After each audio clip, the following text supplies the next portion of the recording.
Hello, everybody. My name is Diane Funston, and I'm Yuba Sutter County's Poet Laureate for Yuba Sutter Arts and Culture, our arts council for the Yuba Sutter area of California. And welcome to Poetry Square, our monthly, what I call square, 4 poets, 15 minutes each, kind of makes up the square that you see in front of your screen. And tonight we have 3 Californians. Many times we have people from various areas of the country. Tonight we have 3 Californians.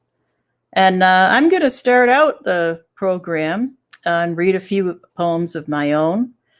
And it was an interesting day because I was up in Nevada County this morning. We had some errands up there, and it was raining.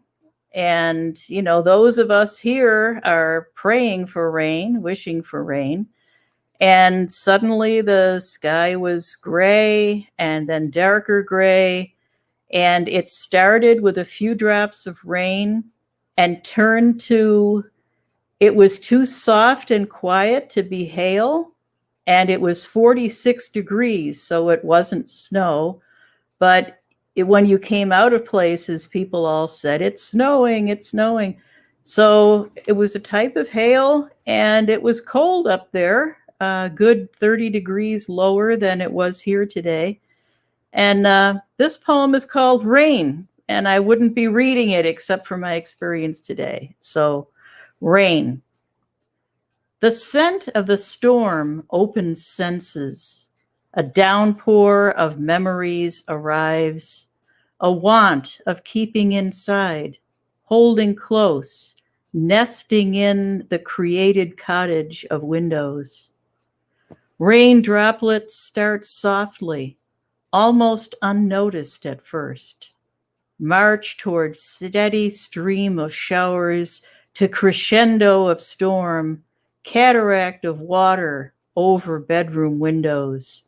And all earthly soil, open and receiving, green leaves washed clean of complacent summer, to drink their fill of rain after dry California, all these many months without rain, now with the near ecstasy of release.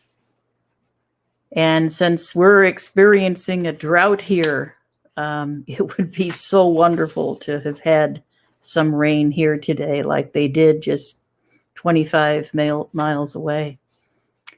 This one is an older poem, and it's called Bifocals. I will soon have bifocals.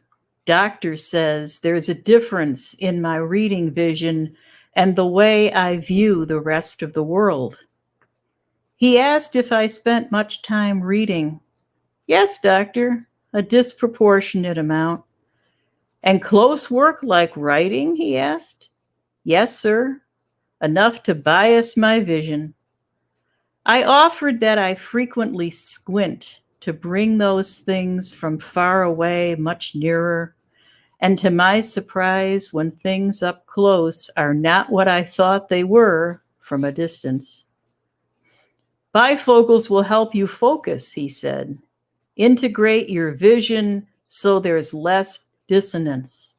Your clarity will change when you look at a page to read or write. It always has, I mused to myself. Then, choosing lenses rose-colored on top and starkly clear at the bottom, I paid my bill and went home. I think a lot of poets have rose-colored glasses, and it's not such a bad place to be in. This poem is called Petunias and Artichokes. And the petunias right now in gardens all over are just blooming. And it's a flower I remember from growing up in upstate New York, where there, of course, it's an annual. And here in our mild winter, it stays year round. So pink petunias comfort without attempting to preach. When the blossoms, loosened by wind quiver, or the petals or the stamen whisper, then release. The garden becomes silent as soil-skilled hands reach upward to pick a bouquet. The last savory taste, artichokes, deftly peeled down to stem, taken with wine in a communion of simplicity, and your fingers, as loving cook, infused with garlic, kissed by my claret lips, trembling with the buttery aftermath of the slide of tender leaf, satisfying appetite from garden to palate. And this poem is about the California condors. And where I used to live, one of our poets comes to us tonight from Bakersfield, which is about an hour away from Tehachapi, where I used to live, that was up in the mountains. And I'm following on Facebook that the condors have really taken off with their population growing up there. And this one, unfortunately, is a sadder story of the condor in Tehachapi. And it's called AC8. AC stands for adult condor. Adult condor number 8, shot dead in a mountain town 200 miles from where she was released. 14 chicks whose wings beat over canyons crested by proud peaks soar under springtime skies. Gray-black wings, funeral shrouds for a mother wasted by an illegal shot. Protection not a guarantee against gray-black guns aiming for fun at a buzzard by the back gate.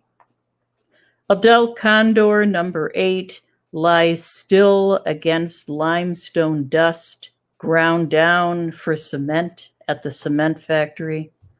She will be erased from research logs as the metal band is cut from her leg. She will be erased from the sky and the nest, no longer adding young to the increasing numbers. Adult condor number 8, too late to feather your future. And that was, maybe 10, 12 years ago when that incident happened, and it was one of the first released. And she was shot by an employee of the cement factory who thought she was a buzzard going through the trash. So this is about my sons, actually. They used to have slumber parties when they were kids. I have 3 sons, and they would have slumber parties when they watched cartoon marathons on Nickelodeon. And this is a memory of that. And it's called A Night's Little Magic. Boys on the floor, wrapped in blankets, stuffed squat burritos amidst clouds of white popcorn, empty glasses drained of ice cream floats, support star wrappers rocketed across comforter carpeted floor.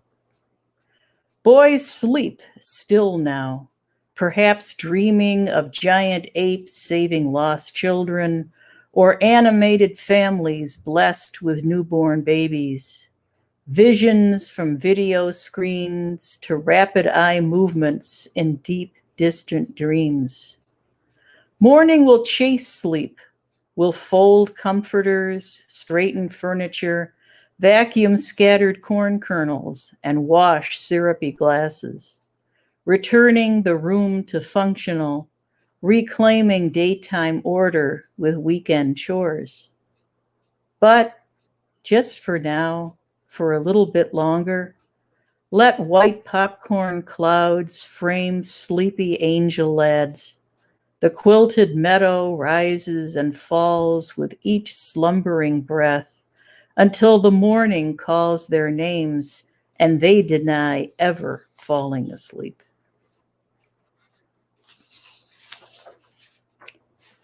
And this poem, again, goes back to upstate New York, and something I miss here are the fish fries that you would see all over the place. Beer-battered haddock and thick fries. Used to be Fridays only, when Catholics celebrated or didn't have meat, I should say, on Fridays, and so they had fish fry. Fish fry Fridays. Back east, back home, beer-battered haddock, sold by the piece, by the pound. Fish fry joints on city corners, Fridays for Catholics, while Lutherans like us lined up, hot and fresh, a feast without denomination. Came with French fries bigger than a large man's hands. Fluffy soft on the inside, golden tan on the outside, salt shaker, Heinz ketchup, bulging napkin holder on every Formica table. They fried shrimp, scallops, clams, but we were all about the haddock and those thick, fat fries, fresh, not too sweet coleslaw on the side, frosty root beer, 10 cents a cold bottle. The men at the fryers, sweating under white aprons, creased paper hats, called out numbers. Number 14, order ready.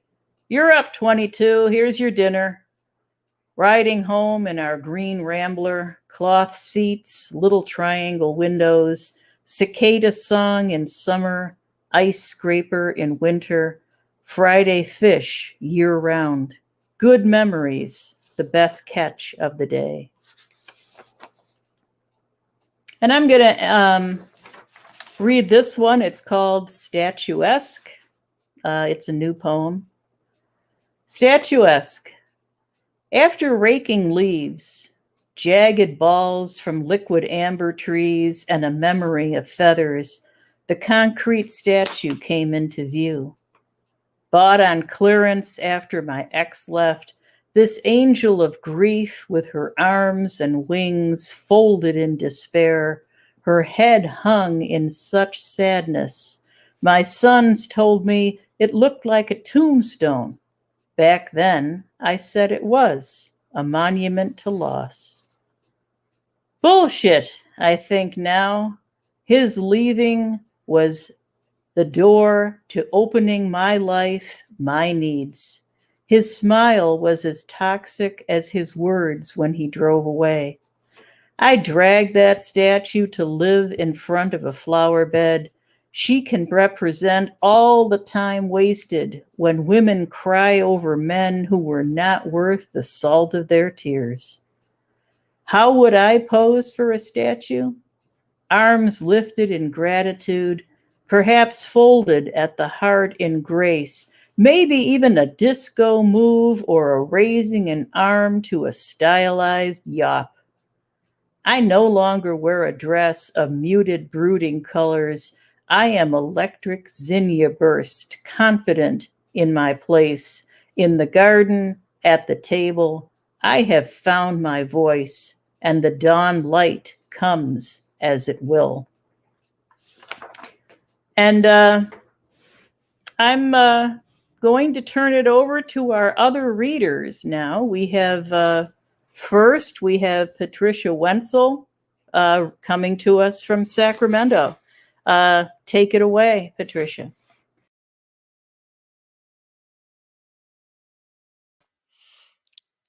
Hi, everybody. My name is Patricia Wenzel. I'm a poet living in Sacramento, California with my family. I have been writing poetry for 6 or 7 years now and write about a lot of different subjects. Ekphrastic poetry, which is poetry that's inspired by another piece of art or music. Poetry about my family, relationships, social justice, and sometimes just a quirky poem for fun. So here's my first poem. It's an ekphrastic poem. It was inspired by a painting called Misty Waters at River Bend by Chris King, and the title of the poem is simply River Bend. Yellow bike, fat tires, midday arrival, cottonwood tree, a handy kickstand. Morning mist lingers among the willows, glimmer of fish in shallow water, spider web glistens. Dragonfly hovers just out of reach. Distant birdsong dimples the day and skips across the water's surface without a single splash. Shifting green canopy dips down, wades in the water at river's edge. Humming stillness, freckled light, embrace me. And this next poem, Funambulist, which means tightrope walker, was inspired by the 3 a.m. Epiphany by St. Hildegard of Bingen.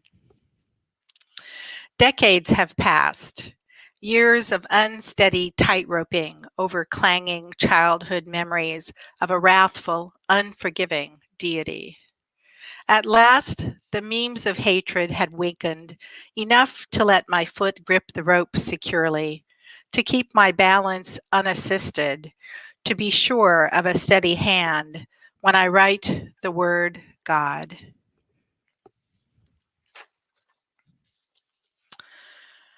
This poem is about my father, called Memories I Kept. The feel of his whiskery kiss on my cheek, the immensity of his 6'4" shadow, his grin when he laid steaks on the grill, the sight of his size 13 shoes next to mine, his ardor for ice cream, oranges, oyster stew, the cool stillness of his skin when I combed his hair, bathed his hands and feet, warm water and a soft cloth, even for the dead.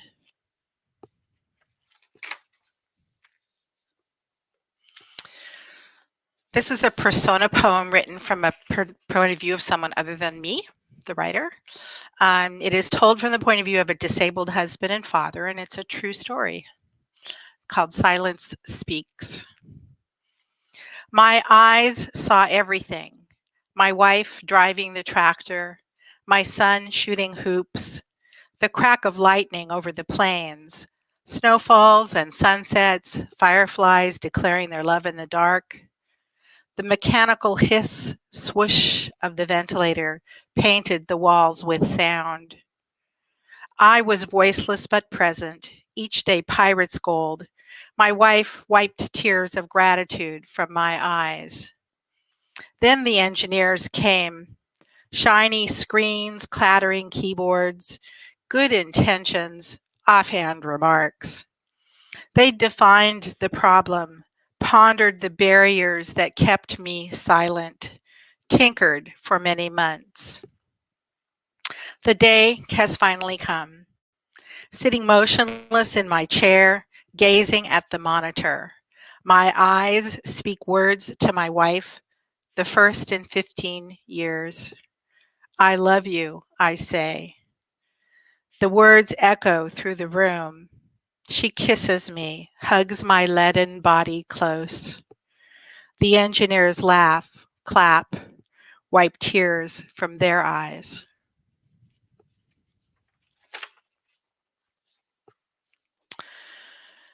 I am not a desert person. I am a mountain person. But I've been to the desert several times because I have a sister who lives in the Phoenix area. And I find Phoenix a very interesting place, so interesting that I wrote a poem about it. And here is a prose poem called Phoenix, Arizona. Phoenix, Arizona, a lousy place to get lost. Dusty lots mix with high rises, sun-stroked houses. Numbered avenues and streets march horizon to horizon. God help you if you can't keep them straight. Empty sky, empty land, distance is deceiving. It's hard to know your place.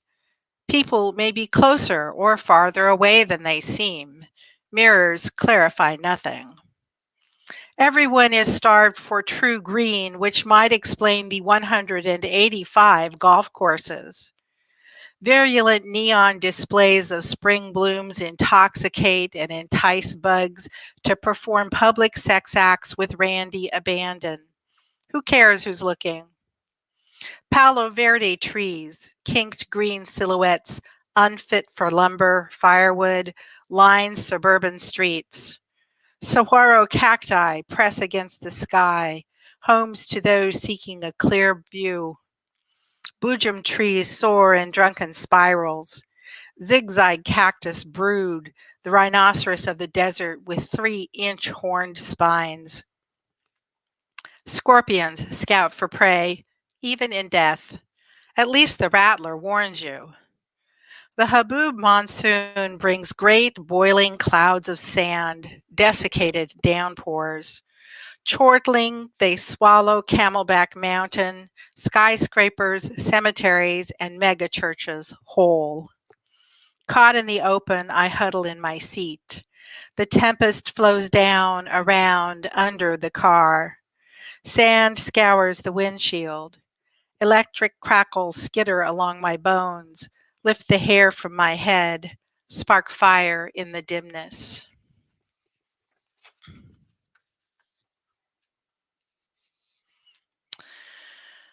And this piece I wrote last December at a time when weather was pretty bleak and a lot of things felt pretty bleak.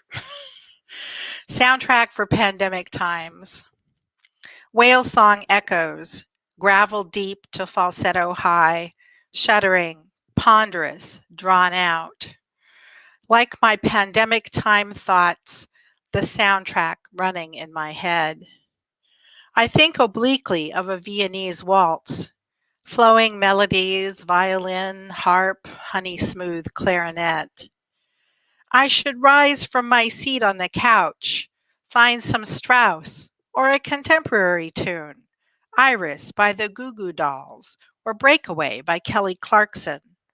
Swing gently into dance, sway in the long slanting light of late afternoon. Instead, I settle in, lean back, grow still, filled with whale song, drifting with only an occasional wave of my flukes to steady me in the cool, shadowy depths.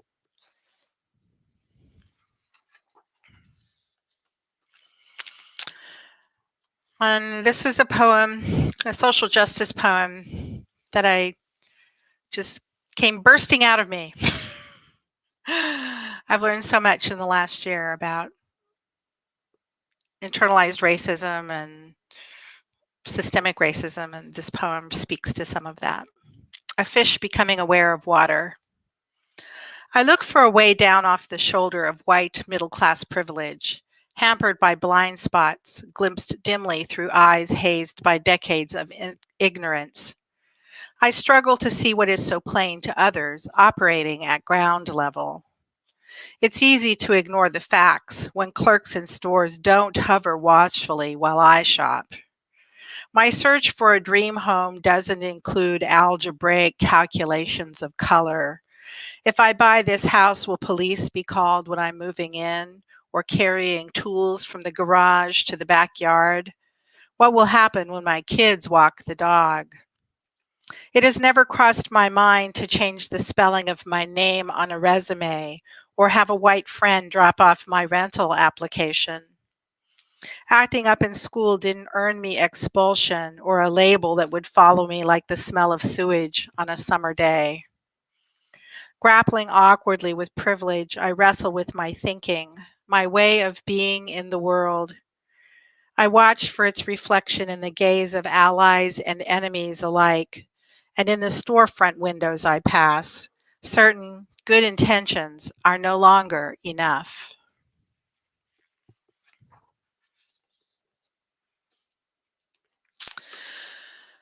Recently, I've been involved in a writing project with women from Uganda, women writers, and I have been writing the life story of a woman named Atuki Turner, who is a champion for women's rights in Uganda.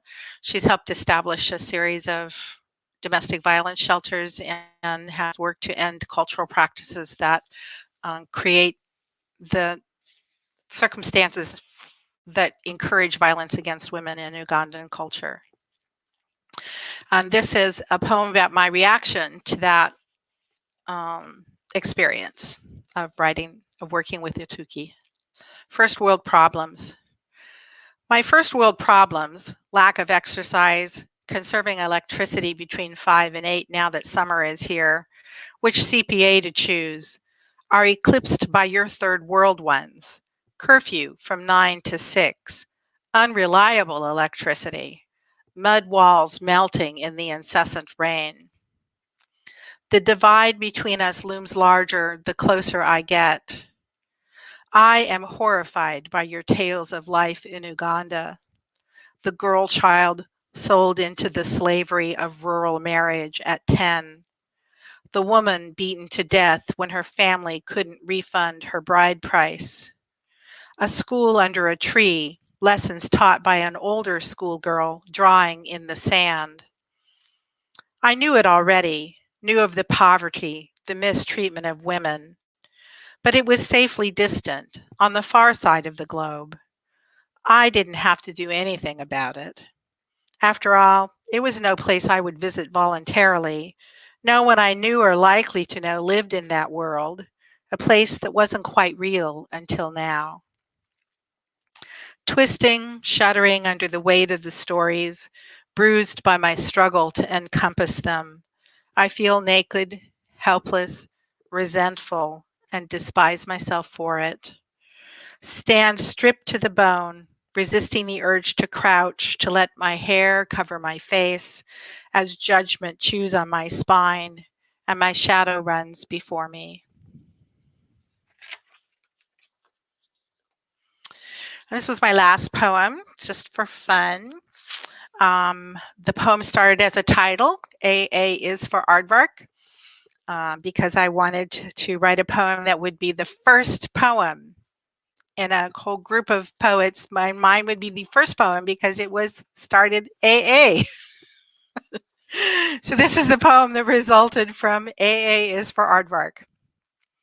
Standing before the transomed gate, wearing mismatched socks and a long red cape, I boldly block their way. From behind the tall fence come odd sounds, labored breathing. A fence post begins to sway. I ignore all the noise, square my stance, lift my head.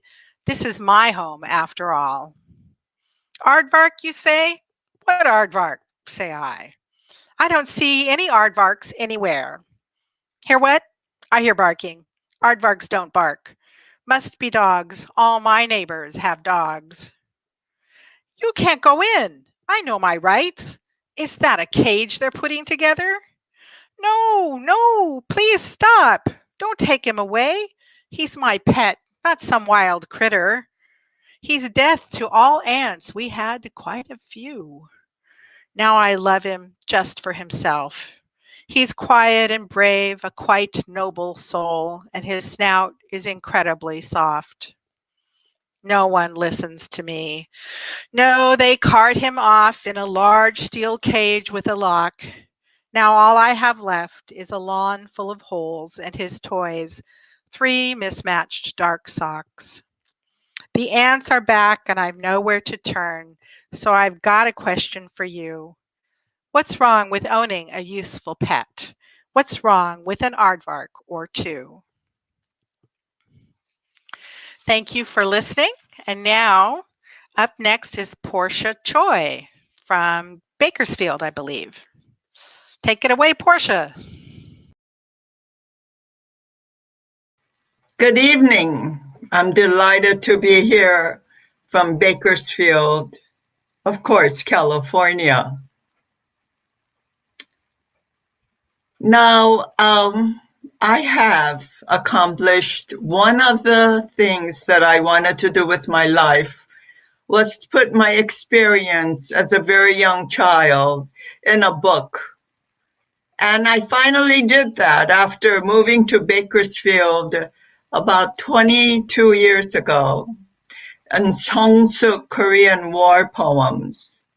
So I will just go right to my history of being born in Korea, what is now considered South Korea. And when I was 2 years old, the Korean War broke out.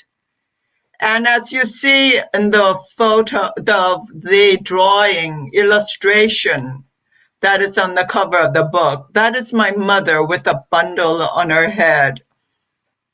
She very suddenly had to put whatever necessities in a cloth bundle, tied it, put it on her head, and encouraged a 2-year-old, that was me, to start walking hundreds of miles. Well, 1 step and 2 step and 3 step of a 2-year-old. And then I'm holding, it's hard to see, but a little doll, because during the time that I became a homeless refugee with millions of others, along with my mother and my older sister, my mother had made a doll out of tattered cloth. And I was called Okson's mother. And so I'll just go right into my first poem, which is called Okson, My Doll. Okson, you are my love. You make me smile, Okson, my dear Okson. Dressed in silk stripes of grass green, tomato red, butterfly yellow, and sky blue. Your slips sewn together of tattered, thrown away cloth. I find a torn piece of red balloon among pebbles and dirt near the chain fence. I suck a circle into my mouth. Out pops a rounded, shiny ball. My teeth rub back and forth, squeaking the rubber for you, Okson, your balloon. I am your mother, Okson. I will protect and hide you from the soldiers. I will look for you so you cannot see the shattered arms. I will cuddle you to sleep so you cannot hear the cries. I protect you. You know, Okson, I am frightened of the night. I think that dying man may grab for you in the dark. I will hide you. Okson, no one will take you from me. And it goes on.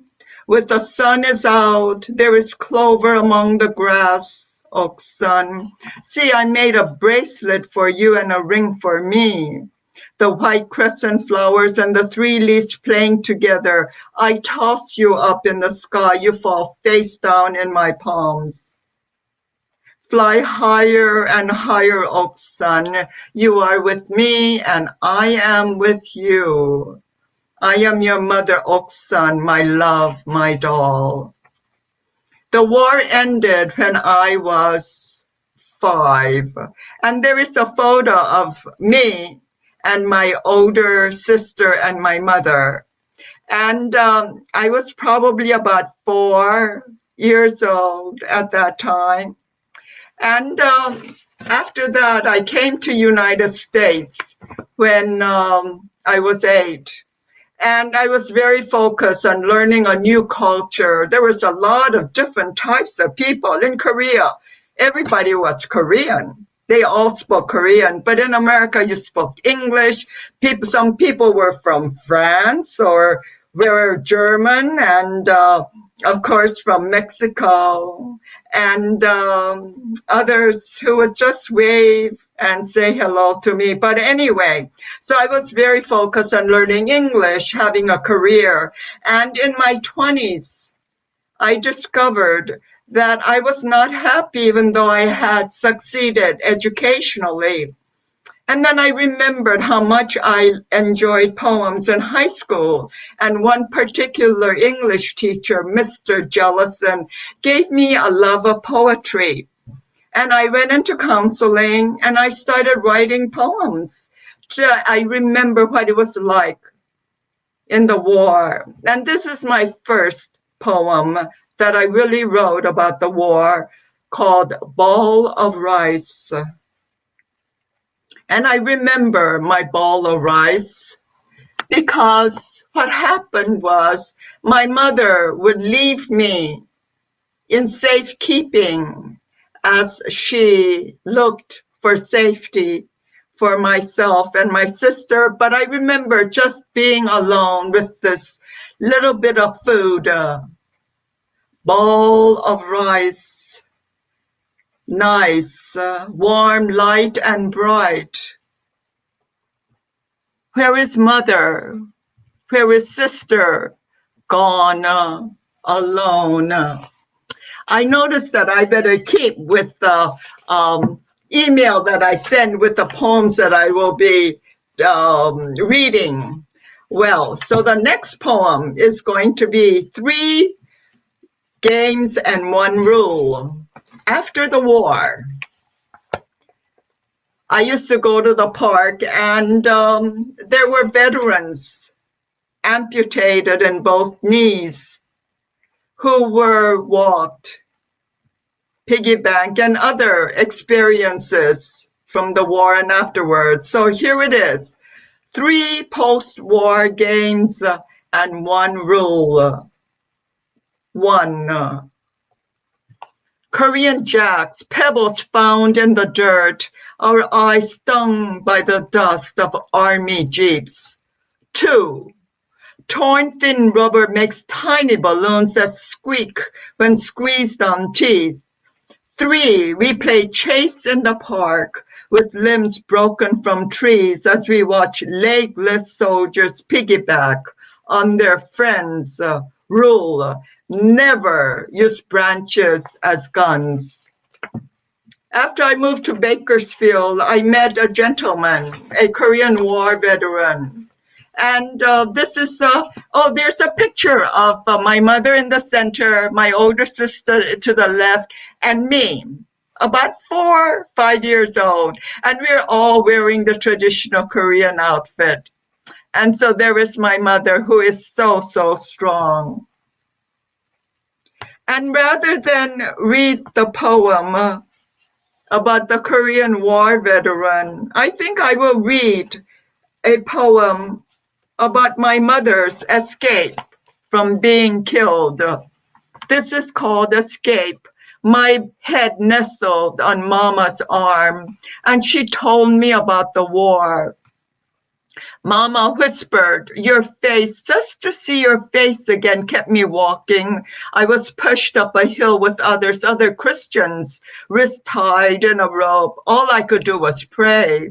And I remembered the verse in Romans, in all things look to God. And I witnessed to the soldier that Jesus died for us, all of us, him too. Jesus had forgiven us of any wrongdoing. My mother kept on praying and humming, even though the soldier told her to keep quiet, such nonsense.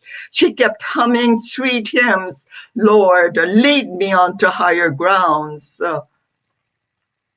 When they got to the top of a hill, he told me to go down the hill quietly to run away fast. Some of the others I heard were beaten and killed.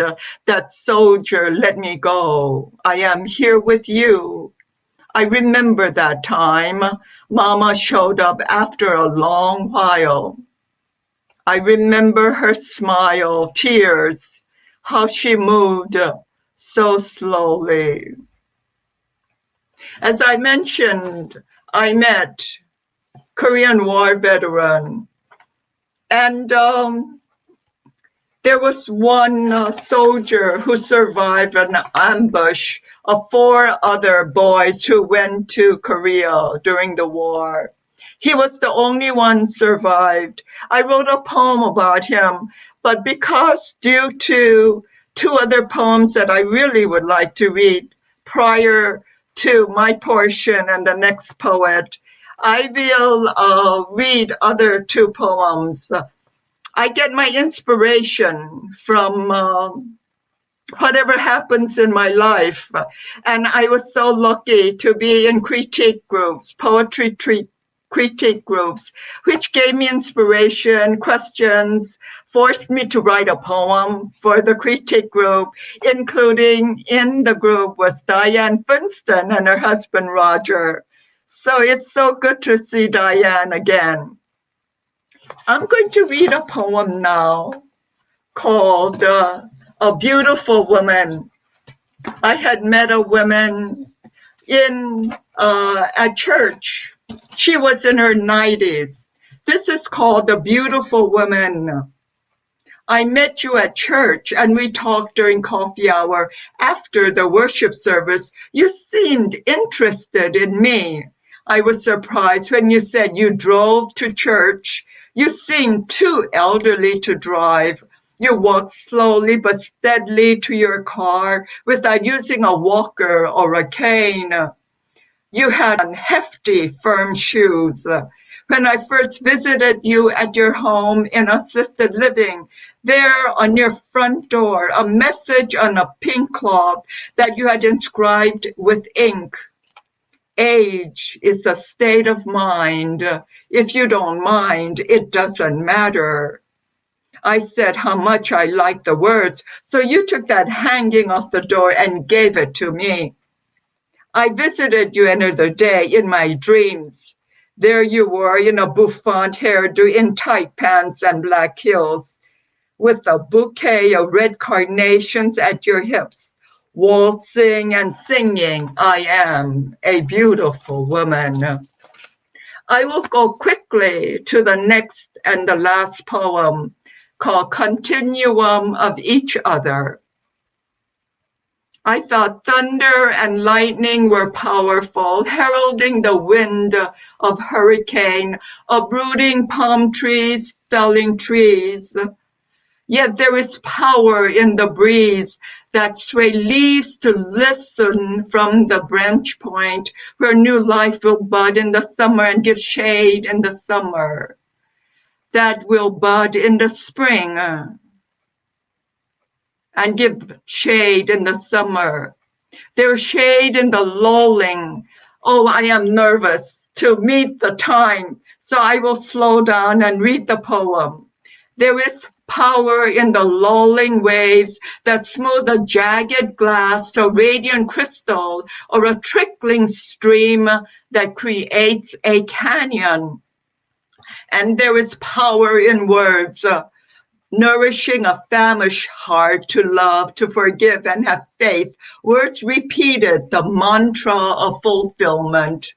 Yes, I can. Yes, we can. Yes, yes, yes.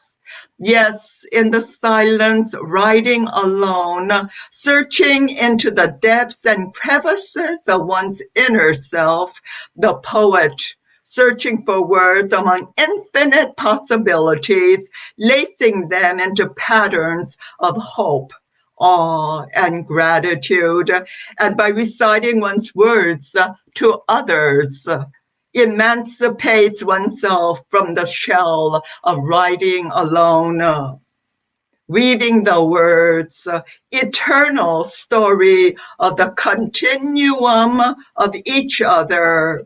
We are here. We are powerful. Thank you so much, Diane and Poetry Square. And I go on to say we have the next poet, Michael Ellis from Sacramento.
Can anyone hear me?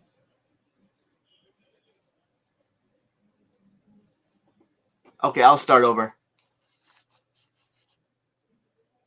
Okay, I went to Boston, Massachusetts last year for a writing retreat. And the first thing you do as an African-American male is you Google how many African-Americans are in the city that you're traveling. And Google told me that there were 14 African-Americans in the entire city. So I went there, and this is a poem I wrote, experience going to that city. Here we go. I met a man on a bus between Philadelphia and Tennessee. I studied him meticulously, hoping he wouldn't sit next to me. So I judged him prejudicially. He was white, about 24, in military garb with a beard. We were in the South, so he was everything that CNN and Fox told me that I should fear. He said, "Sir, do you mind if I sit here?" Now, I just got over Charlotte, and Charleston still had me in tears. I didn't want to talk about Al Sharpton or Trayvon or share political fears. I moved my bags over to the right and reached to turn off the light. To my surprise, he was annoyingly polite. He was far too candid about his PTSD, speaking rather candidly. The loud noises, sir, the sound of the IED. Then he opened a bag of chocolates, handing a piece to me. He said, "Sir, I should never have gone over there. I was a kid. I just wanted to play video games." He said, "I don't know if I'll ever be the same." I spoke of Vietnam, and he spoke of Iraq. He said, "Sometimes, sir, I hear voices." I said, "Just be thankful you made it back." He spoke of his mutilated brother who was also bitten by war's bite. He wanted to cry, but the conductor flashed on the light. I said, "Hey, everything will be all right." He looked into my eyes and saying, "Goodbye, sir." But while praying for him late in the night, I watched him disappear from sight, leaving me to realize that in those brief hours, I forgot he was white. Thank you. I will go to the second poem. This is a woman's poem. A woman asked me was diagnosed with cancer. And I wrote this poem. I've never read it before, so this is a first read for this poem. Two women friends, and one was smitten with cancer. It's called Rainbow, Sherbet, and Dying Poems. Here we go.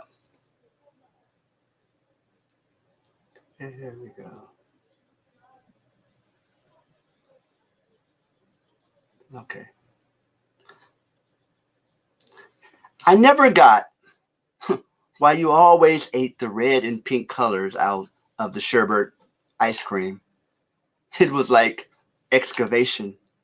How you removed all the cherry without affecting the other colors, leaving the orange and the vanilla neatly for others to eat. Who does that?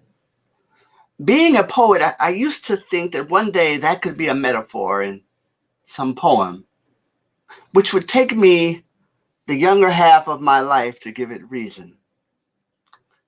Now, watching you sleep during your chemo puts my every coping skill to test, because I could really use a hug or even one of your cornea colloquialisms. 4 years of advanced English, and I had to ask a surgeon what he meant by 2 days to live. I asked him that 6 times. Watching the beeping machines playing pinball with your diastolic and systolic, I hope I pronounced it right. You are all weighs the one who mispronounced words. And turning my head while the nurse changed your diapers hurts in the worst way. And 5 years ago, I watched you put a diaper on your own child sideways. July will be his 6th birthday. And though you're on that stupid respirator thing, I slipped headphones on your head, noticing your eyebrows moving. Only Prince could make your eyebrows dance in such a rhythm. So I knew you were listening. Sorry, I purposely didn't have any Bowie. Remembering your face when you got a low C in class on an exam intentionally, just so I could get a high D. You did more work on my term paper than I ever could. Last night, I went down to that little hospital aquarium thing where they have the little tiny waterfalls and plants, and danced barefoot in the tiny ponds while you were dying, like it was Malibu or Santa Monica. It took 2 security guards to talk me out. I refused their 5-finger therapy test. You would have laughed. I just couldn't watch the last minute of your life, not even the last seconds. I would have said something to God that would have gotten me excommunicated from every religion in the state.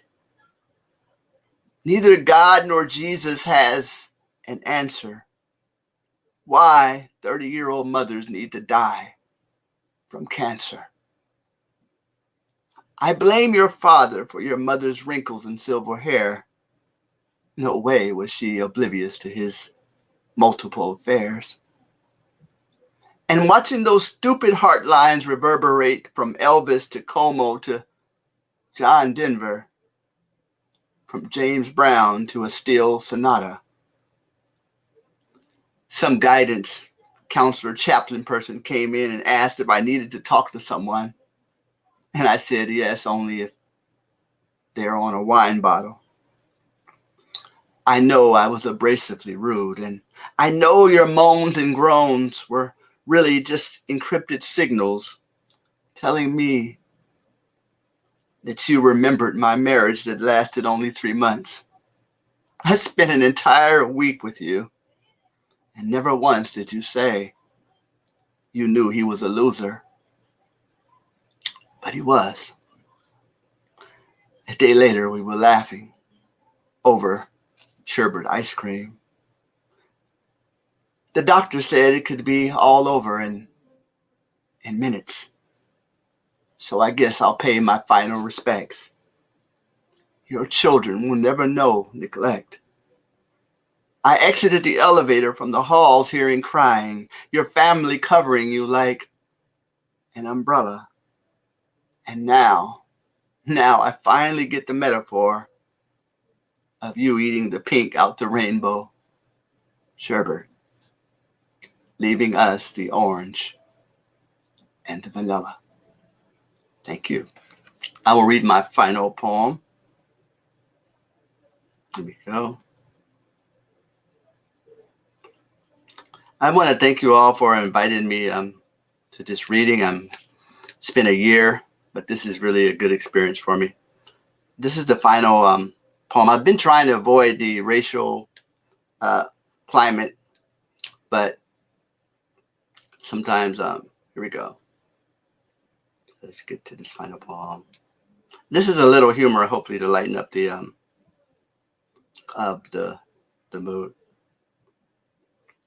Here we go. Okay. 1834. Oh, I'm almost there.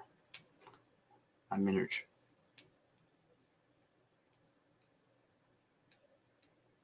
Okay. Oh, there.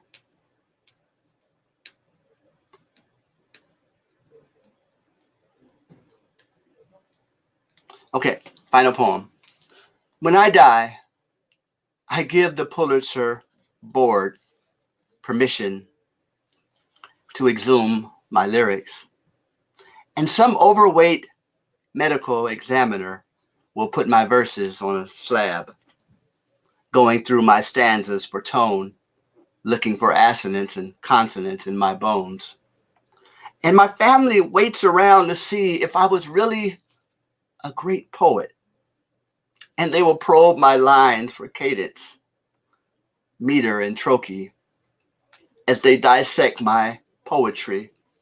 They will say I was anemic on my tercets and many of my quatrains were forced, and they will search for the source. And one of the examiners will write on this tablet that I never wrote a Sestina or Villanelle. They will note that he was good, but his books didn't really sell. And the NAACP will close that he didn't really represent the Black community like King or Rosa Parks, leaving my legacy a question mark. And no one will be specifically sure if I advance the Black race, leaving the matter a cold case. And my kids will ask, but what does all of this mean? Was he really a great poet? Was he as good as Frost or Hughes? And the examiner will stare confused. The autopsy will be long and intrusive. And in the end, they will say, report inconclusive. Thank you so much for this beautiful experience. I am done. It's been a year, and thank you all.